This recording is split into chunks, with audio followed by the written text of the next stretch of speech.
اعوذ باللہ من الشیطان اللعین الرجیم بسم اللہ الرحمن الرحیم الحمدللہ رب العالمین الصلاة والسلام علی اشرف الانبیاء والمرسلین وعلی آلہ طیبین الطاہرین المعصومین الذین اذہب اللہ عنہم الرجس وطہرہم تطہیرا اللہم صلی علی محمد وآل محمد اللہم اخرجنا من الظلمات الوہم واکرمنا بنور الفہم اللہم افتح علینا ابواب رحمتک وانشر علینا خزائن علومک برحمتک یا ارحم الراحمین۔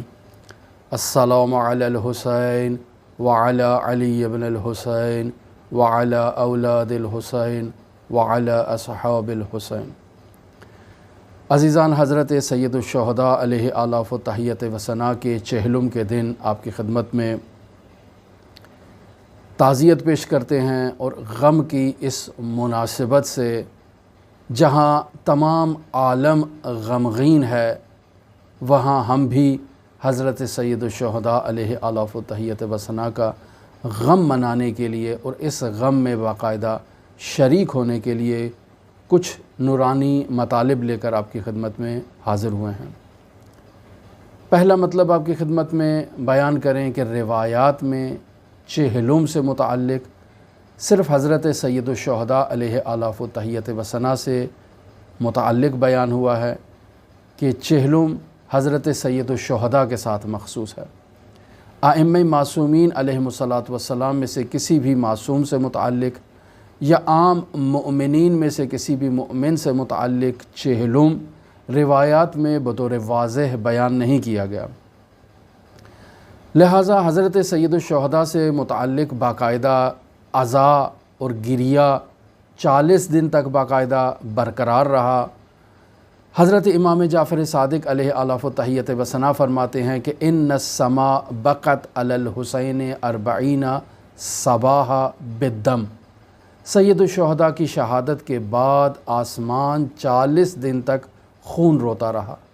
وَإِنَّ الْأَرْضَ بَقَتْ 40 صباحا بالسواد، اور زمین 40 دن تک سید الشہداء علیہ آلاف و تحیت و ثنا کے غم میں سیاہ رہی۔ وَإِنَّ الشَّمْسَ بَقَتْ 40 صباحا بالکسوف والحمراء، اور سورج باقاعدہ 40 دن تک سید الشہداء کے غم میں گرہن رہا اور سرخ رہا۔ تو سید الشہداء علیہ آلاف و تحیت و ثنا کے چہلم سے متعلق روایات میں بیان ہوا ہے، یا وہ روایت جو امام حسن عسکری علیہ آلاف و تحیت و ثنا سے متعلق نقل ہوئی ہے کہ مومن کی علامات میں سے ایک علامت یہ ہے کہ وہ چہلم کے دن حضرت سید الشہداء علیہ آلاف و تحیت و ثنا کی زیارت کرے۔ لیکن عام مؤمنین سے متعلق یا ائمہ معصومین علیہم السلام سے متعلق چہلم بیان نہیں ہوا روایات میں۔ لیکن بعض روایات ایسی ہمیں ملتی ہیں منابع روائی میں کہ جس کی روشنی میں عام مؤمنین کے لیے بھی چہلم منعقد کیا جا سکتا ہے۔ مثلاً وہ روایات کہ جو 40 کے عدد کو باقاعدہ اہمیت دیتی ہیں۔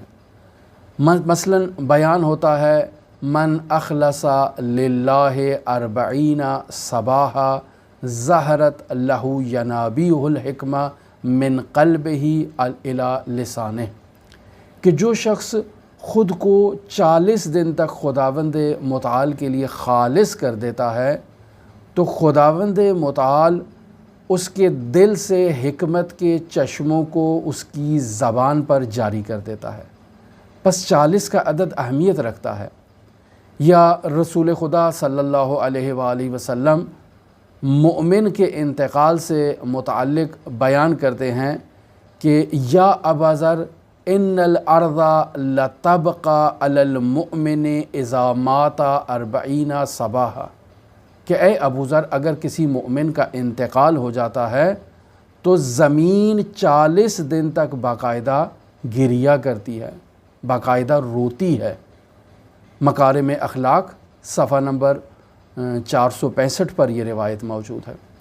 تو پس زمین روتی ہے مومن کے انتقال پر، تو ایک عام آدمی کو بھی چاہیے کہ اگر کسی مومن کا انتقال ہو جاتا ہے تو وہ اس کے لیے 40 دن تک باقاعدہ اس کے ایصال کے لیے، اس پر احسان کرنے کے لیے، اس پر نیکی کرنے کے لیے ذکر کی محافل کو منعقد کرے، مجالس عزا کی محفلوں کو منعقد کرے، حضرات اہل بیت علیہم الصلاۃ والسلام کا ذکر کرے، مومن کے ایصال کے لیے قرآن کی تلاوت کی جائے۔ یہ سب اپنی جگہ درست ہے، لیکن روایات میں حضرت سید الشہداء علیہ آلاف و تحیت و ثنا کے چہلوں کو بطور خاص بیان کیا گیا ہے، اور مومن پر حضرت سید الشہداء علیہ آلاف و تحیت و ثنا کا حق واجب ہے۔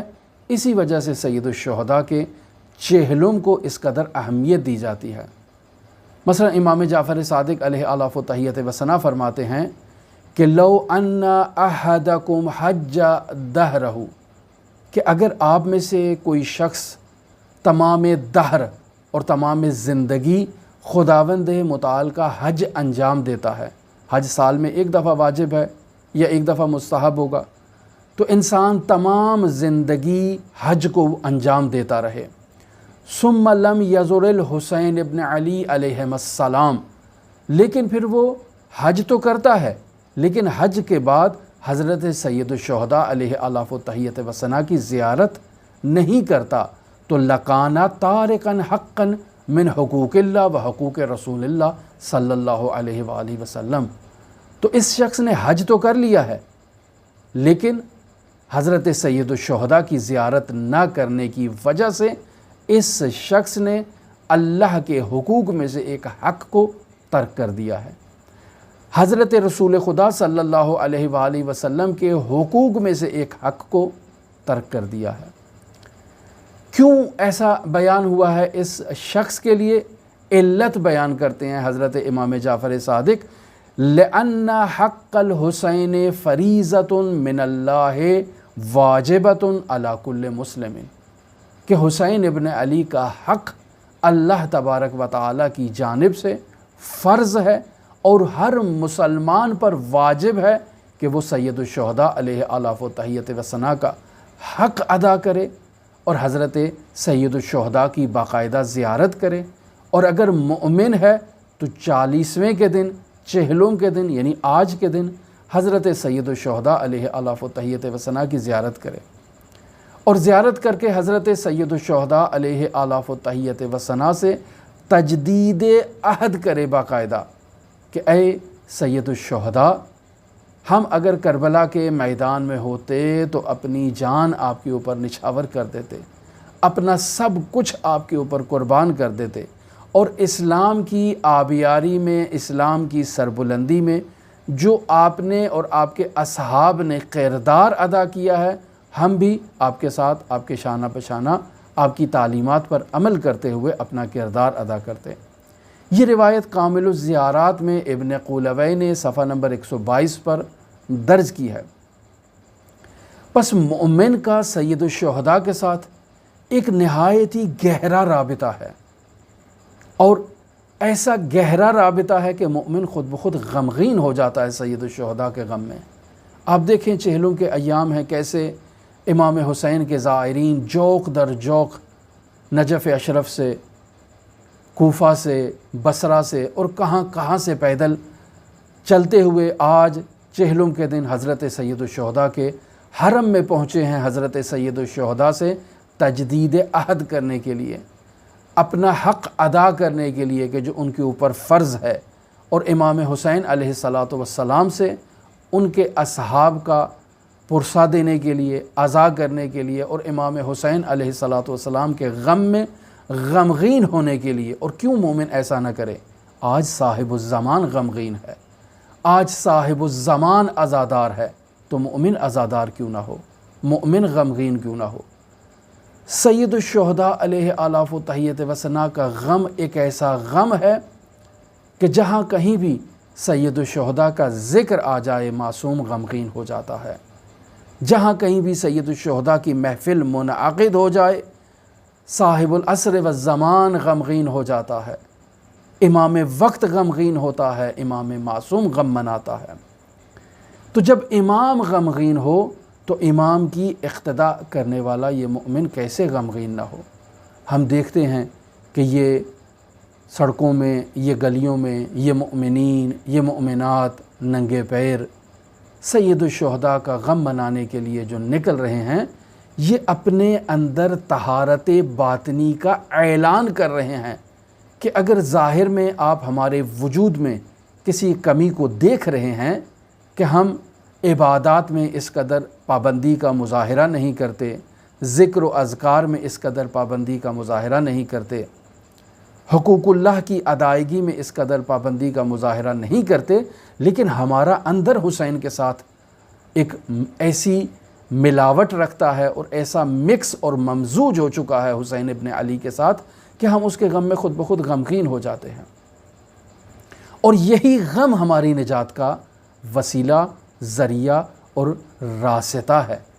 لہٰذا بس اوقات ہم مشاہدہ کرتے ہیں کہ مؤمنین کی عزاداری پر متدین افراد اعتراض کرتے ہیں۔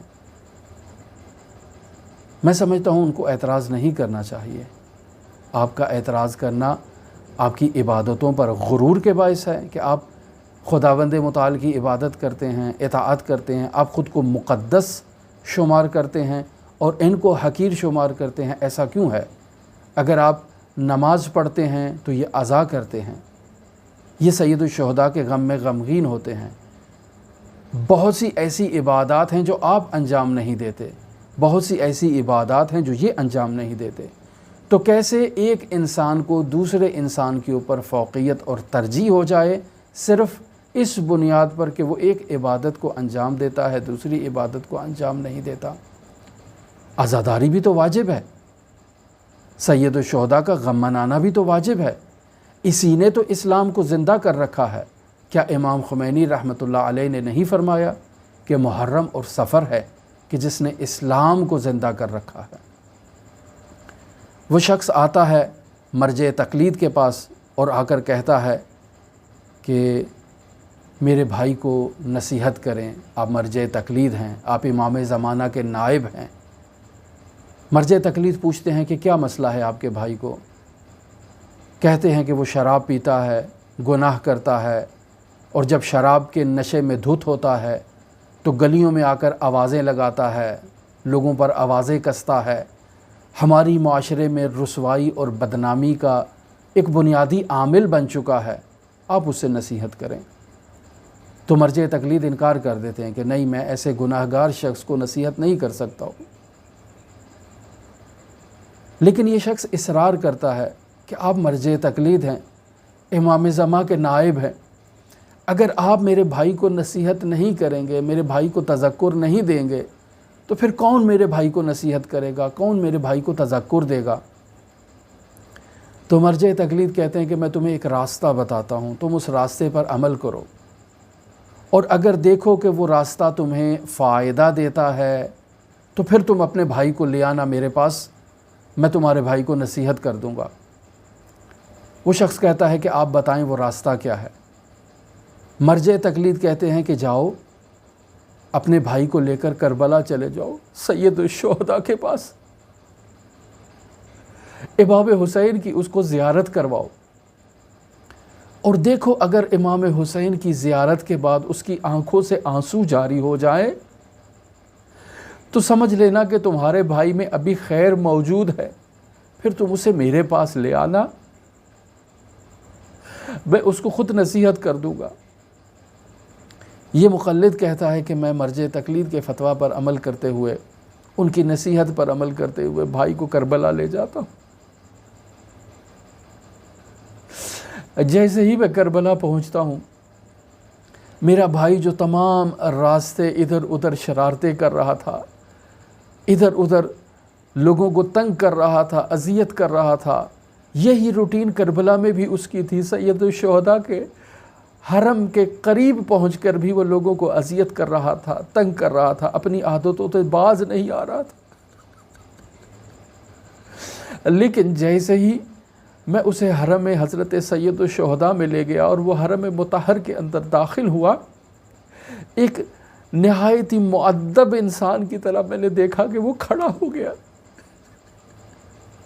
حضرت سید الشہداء علیہ السلام کا ادب کر رہا ہے، اور جو اس کو میں ذریح کے قریب لے جاتا ہوں اس کی حالت متغیر ہو رہی ہے. جب اس بھائی کو میں حضرت امام حسین کی ذریح کے نیچے تحت قبہ لے جاتا ہوں تو میں دیکھتا ہوں کہ میرا بھائی کانپنے لگ پڑتا ہے. سید الشہداء علیہ آلاف و تحیت وسنا کے غم میں غمگین ہو کر دھاڑے مار کر سید الشہداء کے حضور گریہ کرنے لگ پڑتا کہ مولا میں گنہگار آ گیا، خطا کار آ گیا، مولا میرے گناہوں کو بخش دے. اب یہ شخص کہتا ہے کہ میں وہیں موقع کو غنیمت جانتے ہوئے اپنے بھائی سے کہتا ہوں کہ بھیا آپ تمام زندگی تو گناہ کرتے رہے ہیں اور آپ کی یہ اندرونی کیفیت اس قدر پاکیزہ ہے، آپ اس قدر سید الشہداء سے عقیدت رکھتے ہیں، مجھے اس بات کا علم نہیں تھا. تو بھائی آپ کیوں گناہ کرتے ہیں؟ آپ کیوں توبہ نہیں کرتے؟ تو وہ میرا بھائی وہیں حرم حضرت سید الشہداء میں امام حسین سے عہد کرتا ہے کہ یا لیتنی، اے کاش میں کربلا میں ہوتا تو میں آپ کے اوپر اپنی جان کو نچھاور کر دیتا، آج کے بعد کوئی گناہ نہیں کروں گا.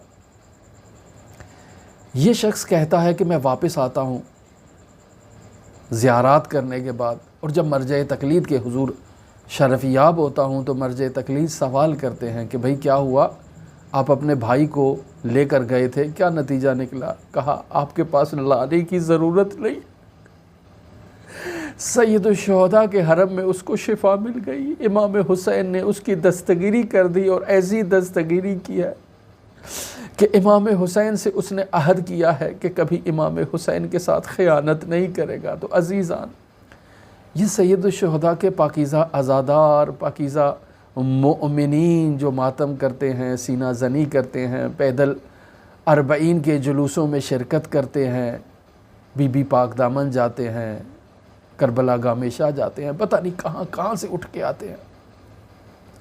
ہمیں ان کے اعمال پر، ان کے کردار پر انگلی اٹھانے کا کوئی حق نہیں ہے. ان کا امام حسین کے ساتھ رابطہ ہے.